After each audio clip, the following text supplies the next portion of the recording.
in some sense, we are the sum of our experiences. Every experience you and I go through affects us in some way. It impacts the way we think, it impacts our emotions, maybe it even affects our future decisions. Somebody who gets into a car accident, the way they drive changes. Now Shaytan, his job is to try to mess us up in some way, get us off the straight track. So I'll highlight some of the ways he uses our past against us, and we think these are thoughts that are happening inside of our own heads, while it's actually the Shaytan. And that's one of his great successes, is you think that these are your own thoughts, but these are wasawis, these are just whispers of the devil, where he's trying to make you fall back into something that you may have fallen into before. One of the ways that he does that is that maybe, for example, you used to be a better person, maybe more diligent with your prayers, and you didn't fall into Allah's disobedience, and you were good. You could look back and you say you were good. And some people are like that. They look back and they say, you know what? There was a time I was a much better person. I'm disappointed with myself now. I remember the time when I used to stand in prayer and I used to cry. I don't know the last time I've shed a tear. Or I used to feel so much connected to Allah. I used to just kind of do dhikr all the time. I used to make the dua for coming into the house or leaving the house or going into the restroom or coming out of it. Or I used to just have every excuse to remember Allah. I used to be much kinder with my words. Now I use foul language. I use bad words against people. I lose my temper. I speak about people. I backbite. I've developed all these habits. I didn't used to be like this. And so Shaytan says, that part of you is dead. That's gone. That's never coming back.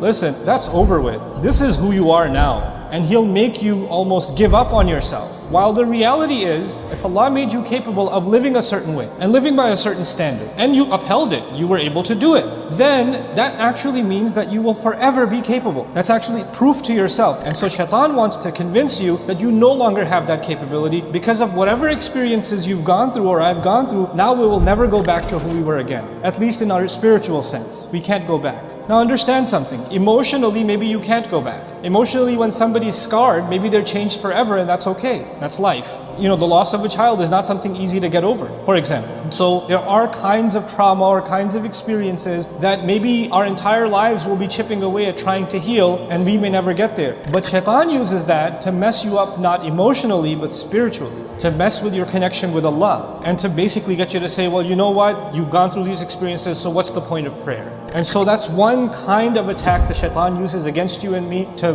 make you lament, make you think back with regret about better days that are never going to come back for you. The other thing Shaitan wants you to do is bad experiences that you had, and you start questioning, why did this happen to me? Right? You and I have gone through terrible experiences in life. This is a part of life. Allah created this life as a trial, and every one of us has different kinds of trials, and some of those trials are not easy. And when you think about what happened, it's very painful, and it can be paralyzing. It can be something that you're overwhelmed, almost reliving the event that occurred in the past. And one of the things Shaitan wants is to keep you there, to keep you thinking about the past, to keep you thinking about what happened, and keep questioning, why did this happen to me? Why did this happen to me? Why did this happen to me? Maybe I deserve it. Maybe I'm cursed. Maybe I'm no good. This is why Allah is angry at me. This is why He made this happen to me. And so you live in that moment that happened some time ago that Allah actually brought you out of, but Shaitan doesn't want you to come out of it. He wants you to stay in that hopelessness, because he wants you to be convinced, like he is convinced, that Allah has no hope for him. There's no turning back for him, or that Allah hates him even. You and I might develop, because we're thinking about that event all the time, not just anger towards people who hurt us, but even towards Allah. Like, why did He let this happen to me? And so when you think about the kinds of experiences that prophets went through, ﷺ, you'll appreciate something. The prophets Allah talks about in the Quran are, in so many cases, people that had such difficult lives. Even before they became prophets, they had extremely, extremely difficult lives. Think about the life of our own messenger, ﷺ, whose parents die in childhood, right? Who goes through one care to another care to another care, and every time he has somebody that is basically taking care of him, they pass away, and he's passed on to someone else, and he's passed on to someone else. How difficult is that for a child? How difficult is it for a parent to lose their child? Our messenger experienced losing children, sallallahu alaihi wasallam. Why did I deserve that should happen to me? Or why did my child deserve to die like this? And every time you see somebody else's child healthy and running around, it reminds you of the child that you don't have anymore. So these are the kinds of pains Allah put even prophets through, alaihi wasallam. The reason I'm saying that is for you and me to know that these pains that we experience in life are not a proof that Allah has cursed you, or Allah is angry at you, or you're going through bad experiences because Allah is mad at you and Allah is punishing you for something. That's not the case. Some of the best people that ever lived had very difficult lives. This life was made with trials, with difficulties that we have to learn to navigate. Shaitan wants us to believe everything that happens to us, somehow figure out a way to blame Allah for it.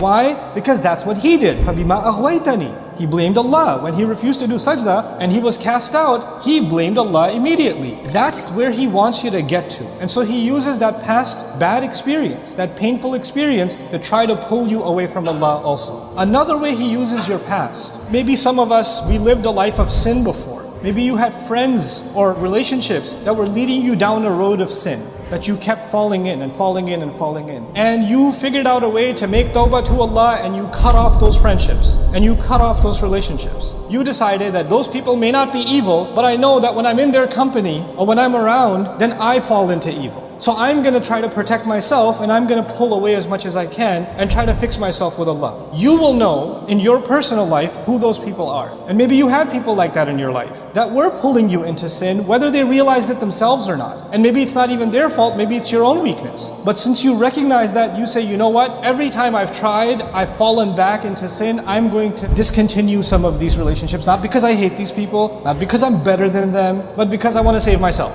I want to pull myself away. And when you pull yourself away, Shaytan will come and say, hey, don't you miss the old friendship? You don't miss those guys? He wants you to pull back, go back, go back, go back. The same way some people left sin, literally sin. They left drinking, they left drugs, they left adultery, they left fornication, they left evil deeds. They walked away from them. They changed. But sometimes the devil comes and triggers you and says, hey, you're going through a hard time, just one time. Just go back. Not forever. But come on, you had a hard week. It's been a tough month. You've gone through a lot. Just go back just a little bit. And you know what that used to be like. There's a saying in Arabic, kullu mamnu' matlub. Everything forbidden is desirable, right? So even though after faith, you develop a regret and an embarrassment over the sins you and I may have committed. And we develop almost a hatred for repeating those sins again. At the end of the day, we're also human beings. And human beings have temptations and desires. And that's one of the things that Shaytan wants to manipulate. So he'll try to pull you back and try to get you to say, hey, come on. You know how it used to be, right? It was so much better for you. You felt so much easier. And why deny yourself? Who's gonna find out? Just go back. So he wants to pull you back into a way of sin.